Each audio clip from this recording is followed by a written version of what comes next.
പി.ഐ. Simon master രചിച്ച സെനക്കിൾ പ്രകാശനം ചെയ്തു. ബിഷപ്പ് മാർ ബോസ്കോ പുത്തൂർ പ്രകാശനം നിർവഹിച്ചു. ആ വാക്ക് ലത്തീൻ വാക്കിൽ നിന്ന് വരുന്നതാണ്, ചെനാക്കുളും എന്നാണ്. ചെനാക്കുളും എന്ന് പറഞ്ഞാൽ ചേന എന്ന് പറഞ്ഞാൽ അത്താഴം എന്നാണ് അർത്ഥം.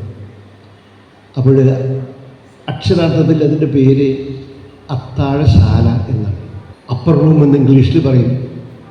സഹ്യോൻ ഊട്ടുശാല എന്ന് മലയാളത്തിൽ പലപ്പോഴും നമ്മളെ വിശേഷിപ്പിക്കാറുണ്ട്.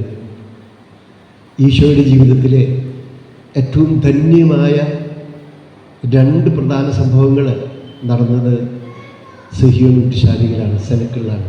അവിടെയാണ് അന്ത്യ അത്താഴം നടന്നത്. അവിടെയാണ് പരിശുദ്ധാത്മാവ് സ്ലീഹന്മാരുടെ മേലും പരിശുദ്ധ അമ്മയുടെ മേലും ഇറങ്ങി വന്നത്.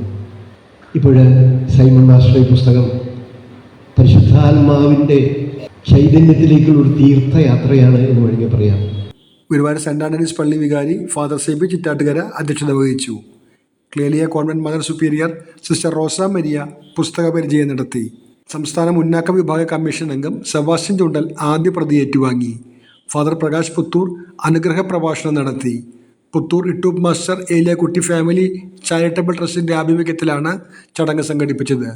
ട്രസ്റ്റ് ഏർപ്പെടുത്തിയിട്ടുള്ള ഫലകവും 10,000 രൂപയും അടങ്ങുന്ന ഗുഡ് സമരിറ്റൻ പുരസ്കാരം പാലയൂർ ഇമ്മാനുവേൽ ജീവകാരുണ്യ പ്രവർത്തന സമിതി ഡയറക്ടർ CL ജേക്കബിന് മാർ ബോസ്കോ പുത്തൂർ നൽകി. P.I. Lazar, P.I. Ando, trust president P.I. Joseph, Ando L Puthur എന്നിവർ സംസാരിച്ചു. പുസ്തകത്തിൻ്റെ കവർ ഡിസൈൻ ചെയ്ത ജോൺ കരോളിനെ ചടങ്ങിൽ അനുമോദിച്ചു. ലൈബ്രറികളിലേക്കുള്ള സെനക്കിൾ കോപ്പികൾ അബ്ദുട്ടി കൈതമുക്കിന് കൈമാറി. P.I. Varghese, Jisho S Puthur, Joshy P. Simon എന്നിവർ നേതൃത്വം നൽകി.